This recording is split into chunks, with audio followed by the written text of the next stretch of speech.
Your regular voice. I said, but when I talk in my regular voice, you can't understand what I'm saying. I had a strangled voice. It was very difficult to speak. When I did speak, it sounded strangled. Before I had worked. Patient diagnosed by Henry J. Rubin, one of the foremost ear, nose, and throat doctors with spasmodic dysphonia. And he continued to make overtures. To pick her up before too late and take her home. Do I feel that I'm likely to go back to it? No, I don't. This patient was diagnosed by the Mayo Clinic with spasmodic dysphonia. And he says, well, Ron, I'll give you 3 options too. He says, you can continue coming here for shots. You can call that doctor in California to schedule a surgery if you'd like. And then he goes, oh yeah, by the way, Ron, there's also this other guy. Go to his website, and he wrote down his name, thevoicedoctor.com, and handed it to him. And he says, check out this guy. He says he has a cure. And so I found on this patient was diagnosed UCLA Medical Center by Dr. Burke, spasmodic dysphonia. Was very often spasmodic dysphonia, and they call it, multifocal dystonia. And I, as a patient who has experienced the fear and agony of thinking that my voice is disappearing. It just got really bad lately. This patient was diagnosed by a top ear, nose, and throat doctor, UCLA Head and Neck Division, spasmodic dysphonia. I didn't think that it could be so simple, but it was. When the sunlight strikes raindrops in the air, they act like a prism and form a rainbow. When the sunlight strikes raindrops... Patient was diagnosed with spasmodic dysphonia, new voice. Gradually through. Patient was diagnosed by Paul Ward, chairman of the Head and Neck Division, Progressively worse. UCLA Medical Center, spasmodic dysphonia. Within a matter of days, it would occur. This is the patient's recovered voice. The mastoid muscle. And then I'd go in and start talking to my boss, and at the end of like a sentence, it would start dropping. And he'd say, what's wrong with your voice? And I'd say, I don't know. I thought, what's happened? What have I done to myself? I know no one out there has this horrible problem I've got. But I found out there's an awful lot of people walking around out there in this world that have the spastic dysphonia. Patient was diagnosed at UCLA Medical Center, Dr. Burke at USC,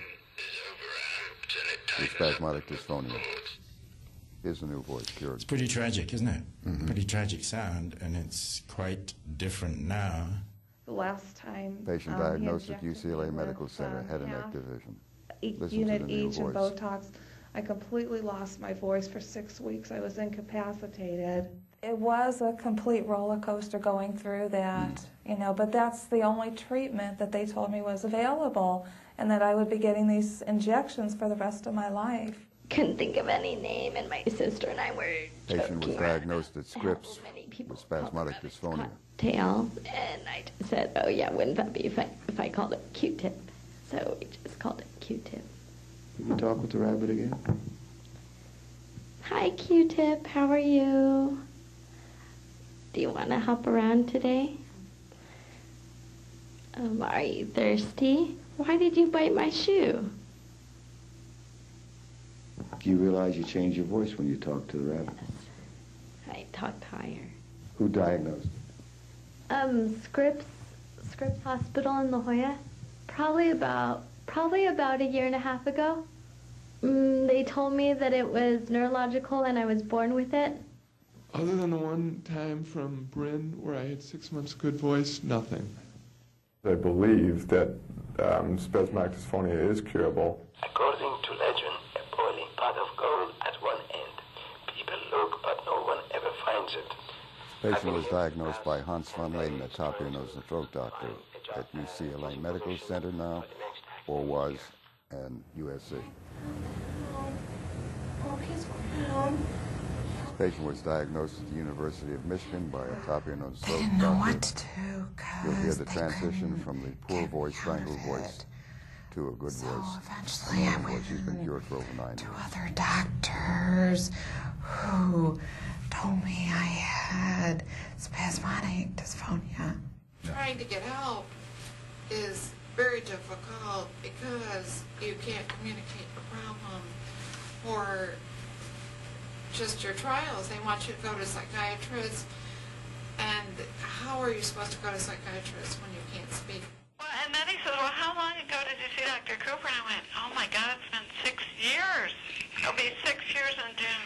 As I go through the day, Diagnosed at the top You remember that voice? medical doctor with spasmodic dysphonia. I didn't like it then, didn't like it now. Cured. That's to help. Diagnosed at the Mayo Clinic. My voice. Top icon in the field, Ani Aronson. Cured for 25 years by direct voice rehabilitation. After about 2 years, it started to again go worse and worse. I hope that by sharing, others too will find new hope for a life that allows them that greatest gift that God has given us, the gift that makes us human, that gift we call communication. If you have the strangled voice, you know somebody who has a strangled voice, suggest they take a look. It's free on my website. Free. The book is free. You print it out. It's called Curing Hopeless Voices. We're talking about the strangled voice spasmodic dysphonia. That are guaranteed, these patients are guaranteed there are no cures. You're just seeing some of the cures, some. I report a number of cures covering 35 plus years by all natural Mother Nature help. All natural Mother Nature. If you misuse your voice and you're told whether it's a muscle tension disorder or a raspy voice or a troubled voice, you can't get help, think about Mother Nature's help. It's very simple. Hum the first bar of Happy Birthday. You'll feel the change from the lower throat, or if you're too high, it will come down, basically. Learn to breathe. These techniques are for your use. They're free. Look at my website, voice-doctor.com. I'm trying to help the public to understand Mother Nature can help your voice if you're losing it. Mother Nature can help you to improve your voice if you want to improve it. The techniques are very simple. They're Mother Nature. They're all natural. Doesn't cost you a cent. Go to the library, get the book, Change Your Voice, Change Your Life. It's free. It's in the 19th printing, heading to the 20th printing. It tells you how to get a better, more effective voice, simply, all naturally. It's Mother Nature.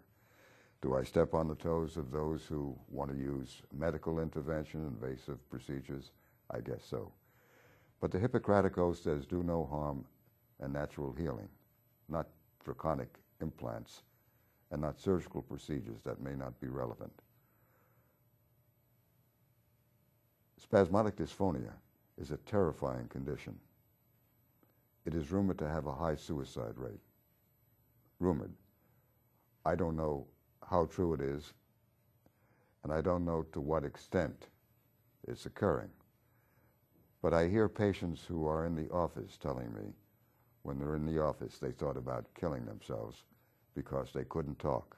The gift of communication of the Reverend James Johnson, the last person on the Curing Direct Voice Rehabilitation Program, is telling us that we're living in a talking society, and if you can't communicate, you're in deep doo-doo. The problem that we have to face in our society is that we're trained in a certain modality. The medical profession is trained to do invasive procedures and to do surgical procedures and implants. My approach is that they're essential, they're first line of defense, and they're well-intentioned. But they're not giving choice of treatment. That's the key. That's the issue. The patients with troubled voices are not told there's an all-natural approach to getting out of their troubled voice. And here are the techniques. Simply say as though you spontaneously and sincerely agree with what is being said. If your voice is too low in the throat, and basically most voices troubled are too low in the throat, I would say about 99% of them that have pathology are too low in the throat. All strangled voices, spasmodic dysphonia, all of them, medical profession, and I agree, are in the lower throat. My medical colleagues, my academic colleagues maintain that the strangled voice is caused by some neurological problem which is not found. The book, Stop Committing Voice Suicide, I write, is in the library. You can get a copy of it, free. And it tells you, it's on my website in part, that you're talking wrong. You're polluting, you're violating Mother Nature. You're talking in the lower throat. Spontaneously and sincerely. And you'll feel your voice going up to the face. When those with strangled voices try to talk, they're basically trying to talk without air. It's impossible to talk without air. It's like trying to drive the normal car without gas. It's like trying to drive the normal car without air in the tires. My take on the whole situation with the strangled voice and what is called muscle tension disorder, it's called myasthenia laryngeus as well, it has different names, is that troubled voices,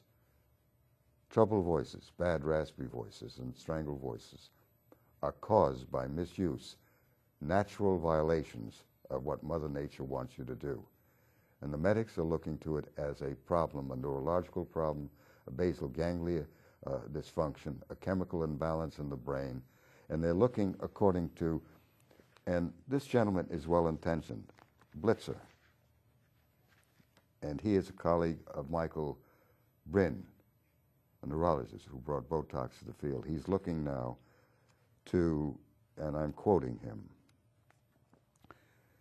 Andrew Blitzer, this is from my book, page 29, MD, and Christy Ludlow, PhD, she's with the NIH, all well-intentioned and great personalities and great people, are of the view that strangled voices, spasmodic dysphonia, I'm reading that now, SD, is a neurological problem. Andrew Blitzer, MD, states, I'm quoting now, current methods of treating the symptoms, not the disorder. I'm repeating, they're treating the symptoms. I agree they're treating the symptoms, but not the disorder, not the cause. The cause, explaining, is due to natural misuse. They're saying it's due to a neurological cause. I'm going on now, quoting. Botox is the best symptomatic treatment we have at this moment until we're able to manipulate the brain. Manipulate the brain. That's in the National Spasmodic Dysphonic Association newsletter, volume 12, number 2, October 2003. They're going to the brain to do surgery. Manipulate the brain. Manipulate the voice. Just change the focus of the voice to the face from the lower throat. It can be done in seconds than it takes doing for the individual to do it and get breath support. My approach is non-medical. My approach is very simple. It's Mother Nature. And it helps me to help those who have the condition to find a cure to spasmodic dysphonia when they fully cooperate. You're listening to a program called Mother Nature's Voice Cures. It's all simple. It's all direct. And that's the key to what I'm doing. Speech therapy tells you drink lots of water, poppycock. Speech therapy tells you to use H words, poppycock. Speech therapy in the medical profession say you have acid reflux, take drugs for it. Doesn't seem to work for the patients who've done it from what I see clinically. And speech therapy tells you to do this and do that. It's called indirect. And speech therapy never reports a single cure. According to Henry J. Rubin, who was on the faculty at UCLA Medical Center, I believe, he asked me in 1990 at Cedars-Sinai when I presented cures, patients who had been cured, why I'm the only speech therapist that reports cures. And I answered, Henry, I don't do speech therapy. I do direct voice rehabilitation. Find out what I'm doing and help yourself if you can. Try it out. It's another approach. It's Mother Nature's approach, and it can do wonders for you. Try it. I'm Mort Cooper, Mother Nature's Voice Cures. Look it up on voicedoctor.com and see it's all free, this book, and the cures you saw just a few moments ago on this program. Thank you. Bye-bye.